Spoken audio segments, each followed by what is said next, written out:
When I first moved into that house, I thought it was the fresh start I needed. Just me and my son, new beginnings in a quiet neighborhood where people kept to themselves. I was practical, level-headed, never the type to be superstitious. After all, I had too much going on to waste time with ghost stories or strange superstitions. The house was old, yes, but solid, and we made it our own quickly enough. My son was thrilled, of course. He spent days exploring every inch of that house, running up and down the stairs, treating it like his very own castle. But there was one place he refused to go, the basement. Before I go deeper into the story, welcome, and make sure to subscribe to the channel, Echoes of Nightmares, and turn on the notification bell so you never miss out on any of the future scary tales. If you're enjoying this story, hit that like button too. Now, back to my story. At first, I thought he was just being a typical kid, scared of the dark, reluctant to go down into that dim, cold space alone. I couldn't really blame him. That basement was the kind of place that felt like it had secrets tucked away in its shadows. Whenever I went down there, it was as if the air turned heavier, colder. There was a smell to it, damp, stale, the kind of scent that seeps into old wood and lingers in the walls. There were shelves piled high with dusty boxes, things the previous owners had left behind, forgotten relics gathering cobwebs, collecting layers of dust. The single light bulb dangling from the ceiling barely cast enough light to break the darkness. I'd catch myself staring at the corners, where the shadows seemed to gather a bit thicker, a bit darker, almost like something was watching me from just beyond the reach of that faint glow. But I brushed it off, just old creaky bones in an older house, I told myself. Things would settle, and for a while they did, until one night. It was late, my son already asleep, the house quiet save for the sound of the rain pattering gently outside. I was just settling in a bed when I heard it, the faintest of sounds, almost like a knock coming from downstairs. A soft, rhythmic tapping, so subtle that I wasn't sure if I'd imagined it. At first, I dismissed it as the house settling, maybe even the wind rattling against the windows. But then I heard it again, 3 soft taps, and then silence. I told myself it was nothing, just one of those noises an old house makes. But I lay awake, staring at the ceiling, straining to listen. My mind started to wander back to that basement, to the dark corners, to the rows of boxes with contents I hadn't yet touched. As I drifted off to sleep, I couldn't shake the feeling that I wasn't alone in that house, that somewhere, someone, or something was waiting. The next morning, I went about my day as usual. It was easy to forget the night's unease in the daylight, with my son laughing, his toys scattered across the living room floor, the sun shining in through the windows. But when night came, it returned, that sense of something just beyond my reach, waiting, watching. And as the house grew quiet, I began to notice the knocks again. Every night, the knocking returned, and each time, it grew a little louder, a little more insistent. 3 knocks, always at the same hour, just as I was drifting off to sleep. It was strange, unnerving, but I told myself it was just the house settling, the pipes expanding, or maybe even a trick of my imagination. But deep down, I knew it was more than that. The nights wore on, and so did the noises. It wasn't just knocking anymore. There were other sounds now. Whispers of movement from the basement, the faint scrape of something dragging across the floor. I tried to ignore it, to keep my mind focused on the daily routine, on keeping life as normal as possible for my son. But with each passing night, sleep became harder to find. Then, one morning, as I went down to the basement to retrieve some storage boxes, I noticed something strange. Items I had never touched since moving and were suddenly out of place. A small chair near the far wall had been turned just slightly, angled away from the wall as if someone had been sitting there, watching. The boxes, covered in a thick layer of dust, showed faint marks, as though they'd been moved recently, maybe just a few inches, but enough to be noticeable. And in the center of the floor, there was a small pile of nails, as if they'd been pulled from somewhere and left behind. I stood there, heart pounding, trying to make sense of it. My logical mind wanted to believe it was just my son, playing around and being curious. But I knew he was terrified of the basement. He wouldn't set foot down there, even if I dared him. And the more I thought about it, the clearer it became that something or someone had been down here, moving things around in the dead of night. I felt a chill creep over me as I turned to leave, but before I reached the stairs, something caught my eye. A faint line in the dust on the floor, a trail, barely noticeable, but unmistakably there, leading from the far corner of the basement up to the stairs. It was a set of footprints, small, barely visible, but real enough to freeze me in place. They were my footprints. I hadn't ventured into that corner since we'd moved in, and they weren't my son's either. They were too big for his little feet. Slowly, my eyes followed the trail, step by step, watching as they led me up the basement stairs and into the narrow hallway beyond. My heart raced as I crept along, tracking each faint imprint across the wooden floor, until they stopped right outside my son's bedroom door. I stood there, barely breathing, my mind racing with possibilities. Could someone have been in the house? Had they come up from the basement in the middle of the night? My son had slept peacefully, unaware of any of this, and as I looked at his door, I felt a surge of panic. I opened the door quietly, glancing inside to check on him. He was there, safe and sound, sleeping soundly in his bed. But that sense of safety didn't last. Instead, a feeling of dread settled in, wrapping around me like a shadow. Those footprints, they had come from the basement, up the stairs, and stopped just outside his door. Whoever, or whatever, had made them hadn't gone any further. They had simply stopped, as if they had been watching him, just standing there in the dark, inches away from my sleeping child. I didn't know what to do. My mind raced with questions and fears, each one darker than the last. I had locked all the doors, checked the windows, done everything I could to secure the house. But those footprints were real, and they had led me to this very spot. I couldn't shake the feeling that this was only the beginning, that whatever was happening, it wasn't finished yet. And as I backed away, my gaze fixed on those faint footprints, I realized that the night held more secrets than I'd ever wanted to uncover. I knew I couldn't ignore it any longer. Whatever was happening in this house, whatever had been creeping around in the basement, watching, waiting, it wasn't going to stop on its own. I had to face it. It was late, my son safely tucked in bed, and I stood at the top of the basement stairs, clutching a flashlight. The silence around me was thick, pressing down like a weight. My heart pounded in my chest as I flicked on the flashlight, the beam of light cutting through the darkness below. Every creak of the house seemed amplified, every shadow deeper and darker than it had been before. I took a deep breath, trying to steady myself, and started down the stairs one step at a time.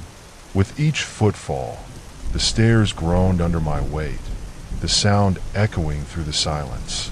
I felt the cool air rising up from below, wrapping around me, prickling against my skin.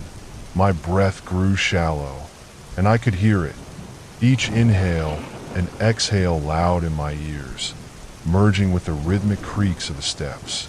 Halfway down, I thought I heard something, a soft, scurrying sound, like something small moving quickly just out of sight. I stopped, frozen, shining the flashlight around, but the beam of light caught nothing but shadows.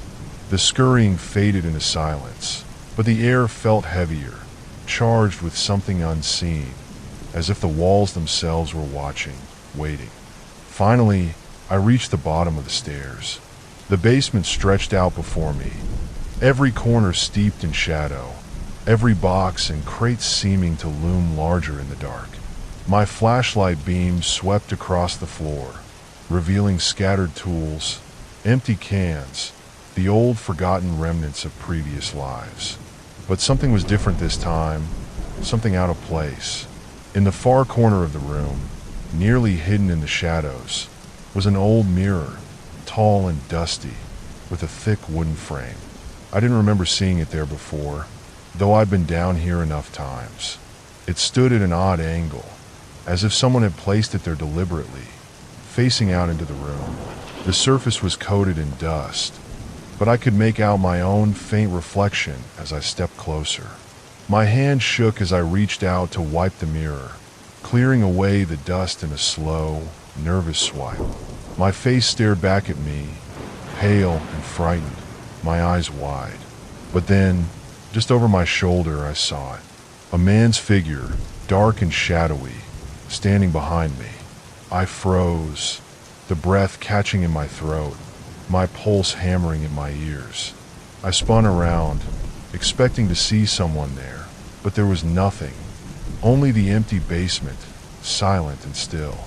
I looked back into the mirror, heart racing, and there he was again, the man, standing close, almost too close, his face obscured by shadows, but his presence unmistakable. He was tall, his outline blurred and indistinct, as if he were a part of the darkness itself. I could feel his gaze, heavy and cold, even though I couldn't see his eyes. My stomach twisted, and a wave of nausea washed over me as I realized that no matter how I turned, no matter where I looked, he was there, standing just behind me, only visible in the reflection. I wanted to scream, to run, but I couldn't move, trapped by that horrifying image in the mirror. I didn't dare turn my back on it. The man seemed to lean closer, his shadow stretching longer, darker, until it seemed to fill the whole reflection, swallowing up the light from my flashlight. My breath was coming in shallow gasps, the cold air biting at my skin as I tried to will myself to move. Finally, I backed away, step by step, my eyes locked on the mirror until I reached the stairs. And then I turned and bolted, racing up the steps, not stopping until I slammed the basement door shut behind me, locking it as if that thin barrier could somehow keep him down there, keep him away. I stood there, my hand still gripping the doorknob, trying to calm my racing heart. The house was silent again, but I could feel it, that presence lingering just on the other side, watching, waiting. I didn't know what I had just seen, or if I even wanted to know. But I knew one thing for certain. Whatever was down there in that basement, it wasn't gone. It was still there, lurking in the dark, waiting for the next time I dared to venture down. My heart was still pounding. The image of that dark figure burned into my mind as I raced up the basement stairs. Every instinct screamed at me to get away, to put as much distance between myself and that mirror as I could. My feet barely touched each step as I climbed, one hand gripping the flashlight, the other brushing against the damp, cold walls of the stairwell. And then, just as I reached the top, just as I was about to burst into the safety of the hallway, the basement door slammed shut with a force that made the entire house tremble. I stopped in my tracks, frozen by the sudden darkness that swallowed the stairs behind me.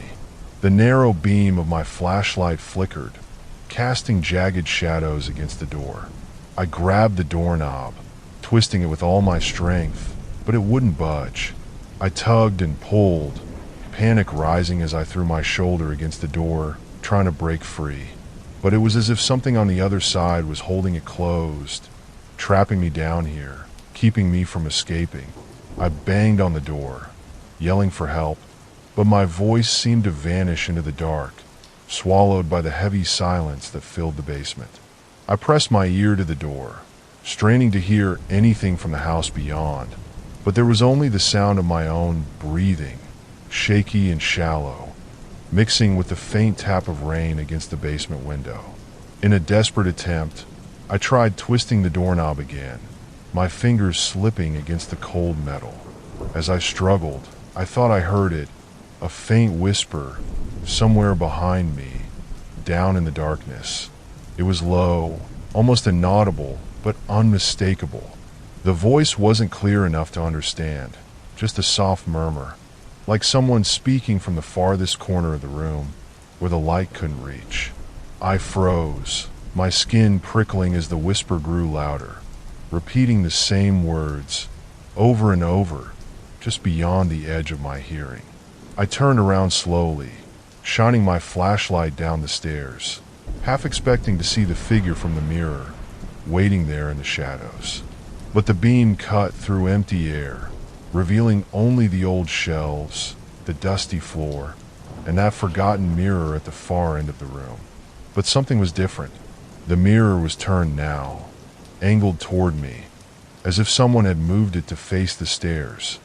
And in its murky surface, barely visible through the layers of dust, I could still see him. The man, standing there, his dark figure motionless, watching me with that same eerie stillness. My heart pounded in my chest, each beat louder than the last, until it felt as if my entire body were pulsing with fear. And then, suddenly, the door behind me flew open. I stumbled out of the basement, slamming the door shut behind me, and collapsed against it, gasping for breath. My entire body shook, my skin cold and clammy, but I was out. I was finally out. It took me a few minutes to calm down, to steady my breathing, but even as I tried to push the memory of that figure from my mind, I knew I had to find answers. I couldn't stay in this house, couldn't keep pretending that this was just my imagination. I needed to know what was happening. The next day, I went to the only place I could think of, the local library. I spent hours digging through old records, asking questions, searching for anything that might explain what I'd seen. And eventually, buried in a faded newspaper clipping from years ago, I found it. A brief, barely noticeable article about a previous tenant of my house who had gone missing. A man in his late 30s who, according to neighbors, had been last seen entering his basement, but had never come out. The article described how the police had investigated, how they'd searched every corner of the house and found nothing. No sign of a struggle, no evidence of a crime. He had simply vanished, as if he'd been swallowed up by the darkness, leaving no trace behind. Rumors had spread, of course, whispers of something unnatural in the house, of shadows that moved when no one was looking, of sounds coming from the basement at night. But nothing had ever been proven, and the story was forgotten, buried under years of dust and silence. I left the library with a cold, empty feeling, a sense that whatever had taken him was still there, waiting, watching. And as I walked back to the house, as the rain began to fall in a steady rhythm, I realized I couldn't stay here. I couldn't keep living in a place where something so dark lingered, just beneath the surface. That night, as I lay in bed, I listened to the rain pattering against the windows, to the soft groan of the house settling, to the faint, almost imperceptible creak of the basement door. I knew he was still there, the man from the basement, lurking somewhere in the shadows, watching, waiting. And as I drifted into a restless sleep, I couldn't shake the feeling that he wasn't finished yet, that someday, somehow, he would find a way to return. Some things, once disturbed, never truly leave. They linger, hidden in the quiet places, waiting until the next unwary soul dares to listen.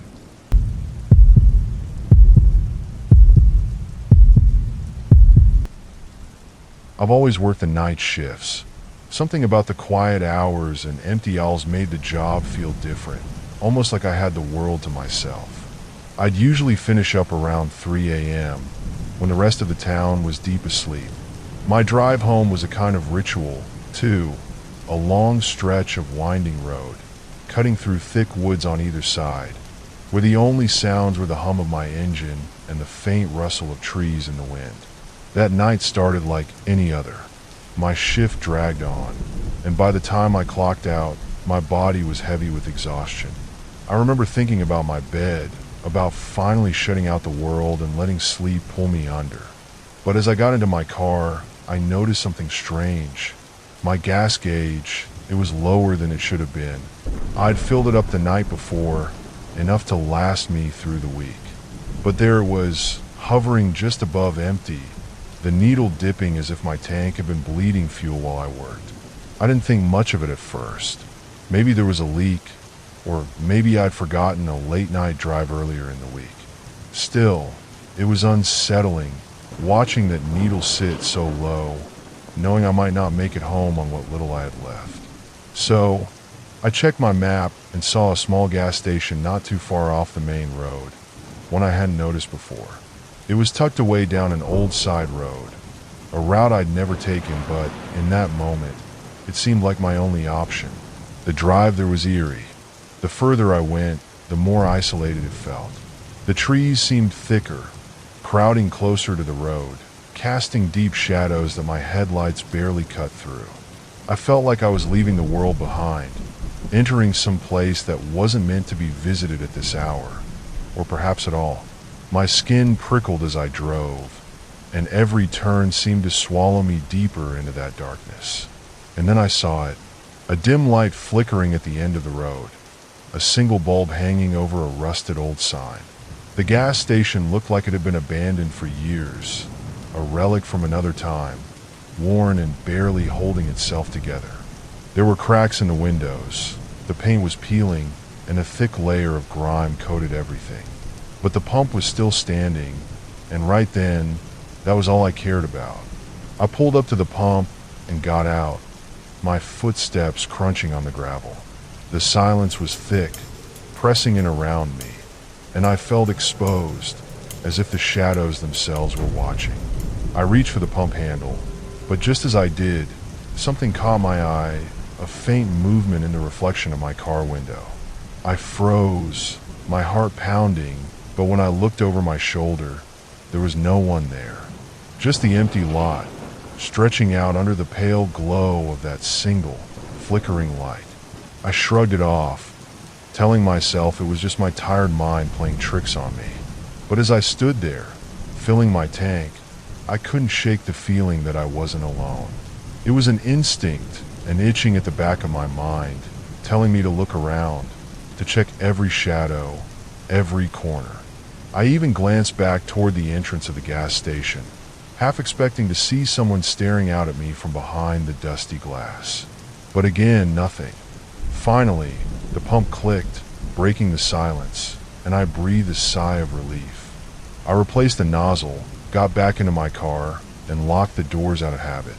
I was ready to leave, to get back to the familiar road, to put that place far behind me.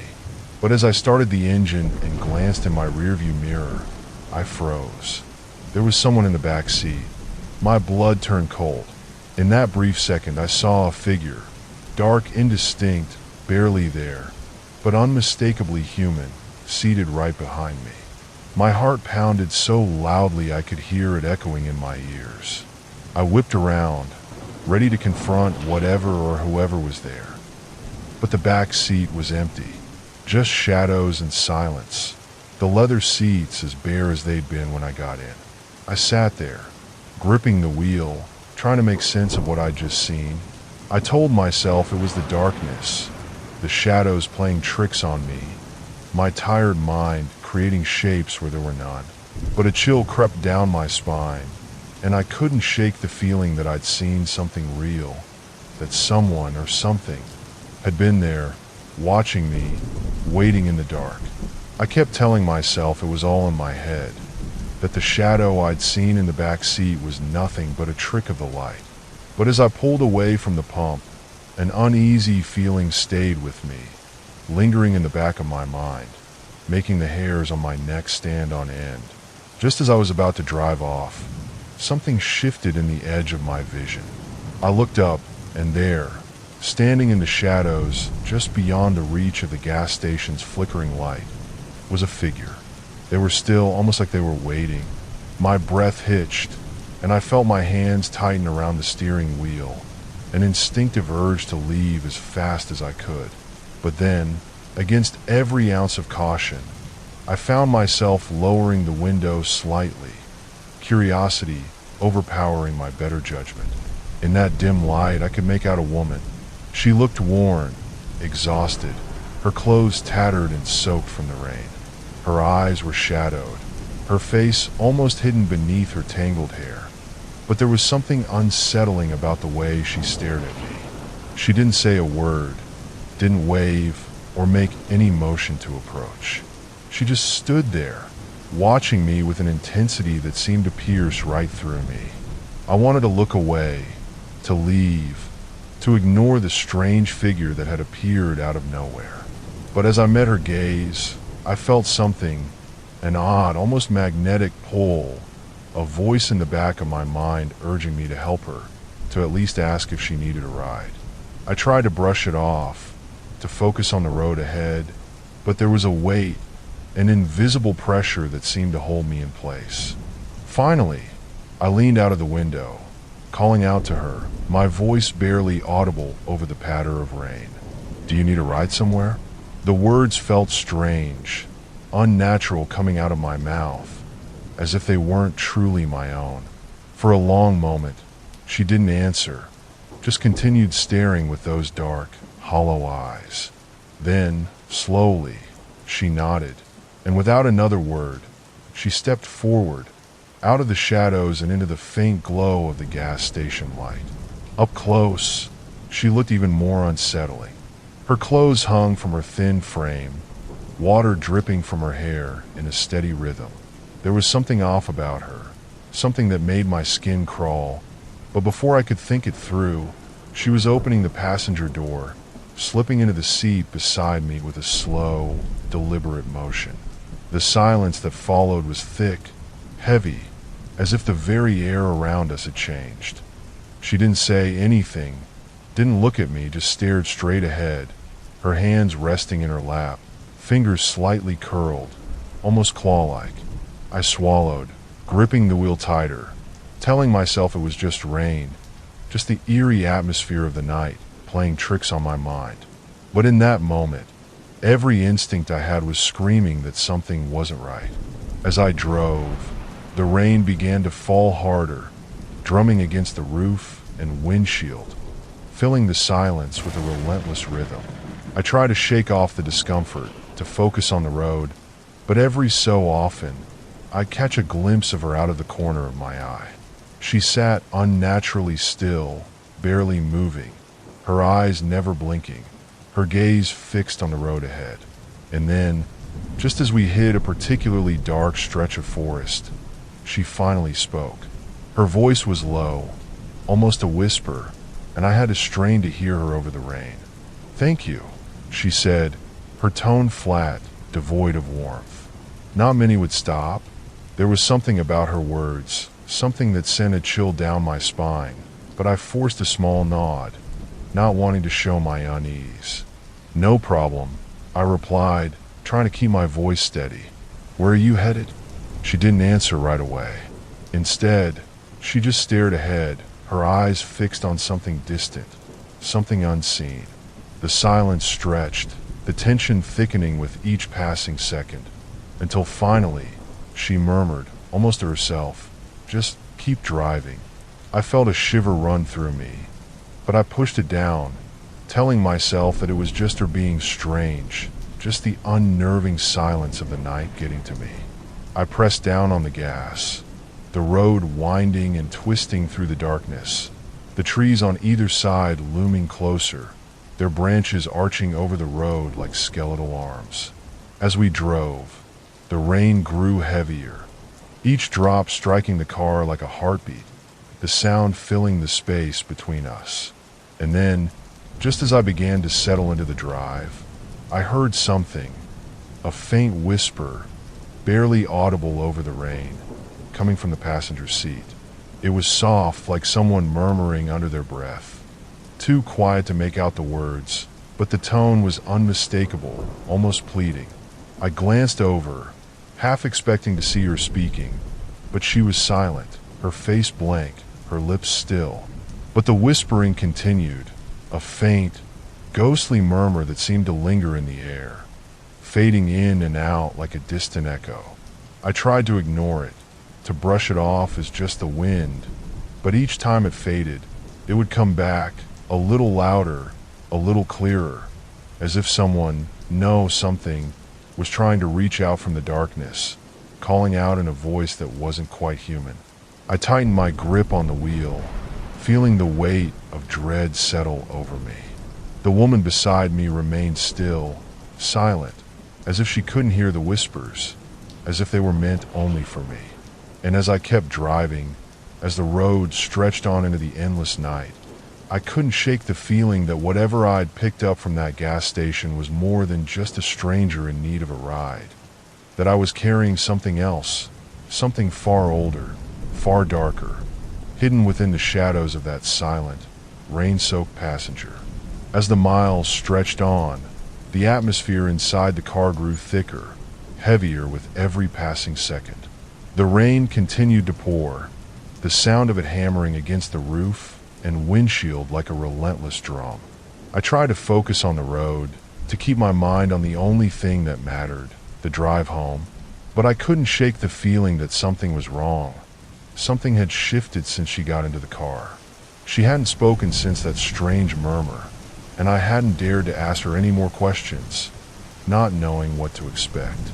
The silence between us was suffocating, stretching far beyond the quiet that comes with driving in the middle of the night. Every so often, I'd glance in the rearview mirror, half expecting to see her eyes watching me. But each time, it was the same, just the empty back seat, bathed in the dim glow of the dashboard lights. But I could feel her presence there. It was like she was right behind me, like she was watching me, even though she hadn't moved a muscle. Every few seconds, I'd steal a quick look in the mirror, and each time, my chest would tighten, my heart would skip a beat. It was hard to explain, but there was an undeniable weight, like a pair of eyes glued to my back. It wasn't paranoia, it was something deeper, something instinctual, as if my body knew something my mind didn't. I was just about to turn the corner onto another stretch of road when I caught it. A flicker of movement in the rearview mirror. At first, I thought it was just a trick of the lights, a shadow dancing across the glass from the trees lining the road. But then it happened again. This time, I saw it clearly, her eyes. Her eyes. They were staring right at me. Only they didn't look human. They weren't just empty and dark. They were wrong. The irises were too wide, too glassy, and the pupils were almost too still, like they didn't belong on a living person. For a split second, I could feel my breath catch, my entire body freezing as I stared back at her reflection. I was sure I'd seen something that wasn't supposed to be there.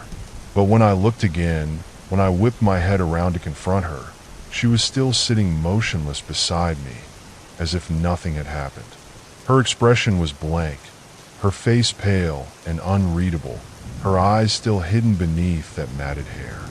I felt a chill crawl up my spine, an icy tendril of dread wrapping around my heart. I forced myself to focus, to ignore the growing panic threatening to take over. It was just my mind playing tricks on me. That's what I kept telling myself. But it didn't make sense. If she had been staring at me, why wasn't she responding to anything? Why didn't she speak? I reached for the radio, to drown out the tension, to fill the silence. But the static hiss that came through only made everything feel worse. With the rain hammering down, I finally couldn't take it anymore. I turned to her again, my voice tight with frustration, but a little desperation creeping through. "Where are you headed?" I asked, trying to break the silence. I didn't want to ask it, but I needed something, anything, that would reassure me this wasn't happening, that everything was normal, that she was just a normal person needing a ride. But she didn't respond. I glanced over, expecting her to speak, but her lips remained sealed, her face expressionless. The silence stretched on, growing more oppressive with each passing second. I didn't know what to think, but I kept my eyes on the road, trying to focus. I kept telling myself it was fine. It was fine, but it wasn't fine. My heart began to race, and the temperature in the car seemed to drop, though I had the heat on. The mist on the windows was getting thicker, the rain slapping against the glass with such intensity It felt like the whole world outside was closing in on us. That's when I felt it, the shift. The air seemed to grow thicker, almost suffocating. I could feel the weight of her gaze again, like it was pressing down on me, even though I hadn't dared to look at her for several moments. And then, just as I was about to break, just as the tension was becoming unbearable, I saw it again. I glanced back, and she wasn't there. The seat was empty, completely empty. My heart stopped. I slammed on the brakes, my tires screeching against the wet road as I jerked my head around, my eyes scanning the interior of the car. The back seat was vacant, just as it should have been. But how? I hadn't heard the door open, hadn't heard her leave. The car door was locked. The passenger door was still locked. I could feel the panic rising in my chest, a cold sweat forming on the back of my neck. My eyes frantically searched every inch of the car, looking for any sign of her. But there was nothing, no sign, no movement. Just the empty, dimly lit space. I turned the mirror, checking the back again, hoping, praying that it was just my mind playing tricks. But it wasn't. The passenger seat was empty, and yet I could still feel her, her presence, her weight in the air, pressing against me from every direction. It was like she had never left. I gripped the wheel, my fingers white with fear. My mind raced, trying to come up with a reason for what had just happened. It was impossible. There was no way she had left, no way she could have disappeared in the few seconds I took my eyes off the road. The thought of turning the car around crossed my mind, but I was paralyzed by the fear of what I might find if I did. And as I drove on, I couldn't help but wonder, what if she never left at all? What if she was still in the car, waiting for me to look again? The rain was pounding harder now, the wind picking up, but in the silence that surrounded me, all I could hear was the thudding of my own heart and the whisper of something else. Something that felt much older, much darker, lurking just out of sight. I didn't want to look again, but I knew I had to. I tried to convince myself that the whole thing was just some bizarre coincidence, that the tension of the night had gotten to me, that I had been overtired, maybe just imagining things. I even laughed at myself in the mirror when I got home, trying to shake off the nagging sense of dread that clung to me. But there was something in the back of my mind, something that I couldn't ignore. Something had been wrong. Something was off. The first time it happened again was only a couple of days later. I was driving home from work, taking the same route, the same empty stretch of road I'd driven countless times. It was late, maybe around midnight, and the road was eerily quiet, just the hum of my car and the steady rhythm of the wipers keeping time with the rain. I felt the old unease creeping up on me as I passed the same lonely spots where the trees reached out like dark claws into the night, where the road seemed to go on forever, swallowed by darkness. I glanced in the rearview mirror, just out of habit, and there she was, her face, pale, blank, lifeless, staring at me from the reflection, as if she had been there the whole time, watching me. Her eyes were empty and unblinking, and her hair hung in wet strands, like it was dripping with something more than just rain. I couldn't breathe, couldn't think. For a moment, I didn't even know if I was seeing it. My heart skipped, and my foot slammed down on the brake. But when I looked back, there was nothing, just the empty seat behind me. I could feel the blood drain from my face, my palms sweating on the wheel as I forced myself to keep driving. I was shaking now, my hands gripping the wheel so hard my knuckles turned white. This was insane. I'd just seen it again, seen her reflection, just like before. But when I turned back to the mirror, it was gone. No sign of her, no trace. I didn't know if I was going crazy or if something more supernatural was happening. I drove faster, trying to outrun whatever it was that had attached itself to me. But I couldn't shake the feeling that I was being followed, being watched. It wasn't just the reflection. It was the sense that she was there, somewhere in the car with me. That night, I couldn't sleep. I tossed and turned, my mind racing with thoughts of her. The woman in the back seat. The woman who wasn't there. But why? Who was she? And why was she haunting me? The next morning, I couldn't take it anymore. I had to find out what was going on. So, I did what anyone would do. I started digging.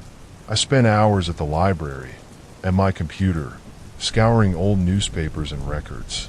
The more I searched, the more I began to uncover. It didn't take long before I found it. A story buried deep in an old article from a local paper, dated years ago. A woman, a car accident, a fatal crash. She had died on the very same stretch of road I drove every night. She had been a hitchhiker, caught in the wrong place at the wrong time.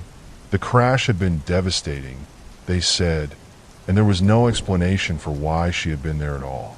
Her name had been Emily, but the strange part was what followed. There were rumors, whispers in the small town I lived in, that Emily's spirit still wandered that road, waiting for someone to pick her up. There were tales of people who had given her a ride, only to find themselves lost on the road, stuck in endless loops, driving the same stretch over and over. And it got worse. Some said that after Emily died, no one ever truly saw her leave the crash site. They said she was still there, waiting to be picked up again, like she was trapped, stuck between two worlds. Some even claimed that if you picked her up, you would never be the same again. She didn't just get in the car. She became part of it, part of you. You couldn't escape her. My skin went cold as I read the last few lines. I had seen her. I had picked her up, and I had thought I was helping her, but I was just another passenger in her story, another victim of her endless loop. I couldn't shake the thought, that first night when I'd seen her, when I'd thought she was gone. What if I was wrong? What if she hadn't left? What if she had just changed places? What if, every time I look in the mirror, she's still there, waiting for me to see her? I started looking for her. Every time I drove, I watched for her, expecting to see her standing in the shadows again, waiting for her next ride. But nothing ever came. And yet, every time I drove alone at night, I felt her presence. It was like she was there, just behind me, waiting for me to glance in the rear-view mirror once more. It became impossible to tell if it was my imagination or if it was really happening. Was she just a figment of my overactive mind? Or was she still there, always there, lingering in the background, like a shadow that never quite fades? I don't know how long I can go on like this. Every time I drive now, I fear that one night, I won't just see her in the mirror. I'll see her in the car, sitting next to me, her cold, empty eyes fixed on me, as she's done to so many others. The worst part? I don't think I'm the only one who's seen her. I'm not the first to pick up Emily, and I'm sure I won't be the last. So, if you're ever on a lonely road at night, driving through the dark, and you see a woman standing in the rain, hitching a ride, don't stop, because you might not be able to get rid of her, and you might not be the one who gets to decide where the ride ends. I know you're still thinking about the woman in the back seat, the hitchhiker, the one that won't leave, no matter how far you drive, no matter how many roads you take. It's strange, isn't it? How sometimes, even in the dead of night, we still find ourselves questioning the things we can't explain, the things we wish we could forget. But not all ghosts are friendly. Not all spirits want to be at peace. Some, like Emily, are lost in time, trapped between this world and the next, unable to find their way home. And they'll take anyone who's foolish enough to cross their path. What's even more unsettling is the thought that maybe, just maybe, you might encounter someone like her one day, on a lonely road, when you least expect it, when you stop for that figure in the rain, when you offer them a ride, not realizing the mistake you've just made. Because you see, it's not just about helping, it's about the ones who never leave, the ones who always need to go somewhere. And once you let them in, once they're in your car, in your life, they don't just disappear. They follow you. They wait for the moment when you'll see them again, in your rearview mirror, in the quiet of your home, in the dark. And that is the most terrifying part of all. But I'm not finished. There are other roads, Other stories. Stories of things that have been lurking in the dark for years, just waiting to find someone new to follow. The things you might never see until they're already beside you, right behind you. You might think you're safe, but some roads never let you go. So be careful out there, because you might just be the next one to pick up a ride, and who knows where it'll take you. If you found yourself holding your breath, if you couldn't look away, if these stories chilled you to the bone, don't keep them to yourself. Share this video. Share the fear with others, and let them wonder if they might encounter something like her. And if you want to hear more, if you want to keep the mystery alive, subscribe. There are so many more roads to travel, and who knows what we'll uncover next. I'll be here, waiting in the dark. Until then, stay safe. Watch your mirrors, and remember, some rides never end.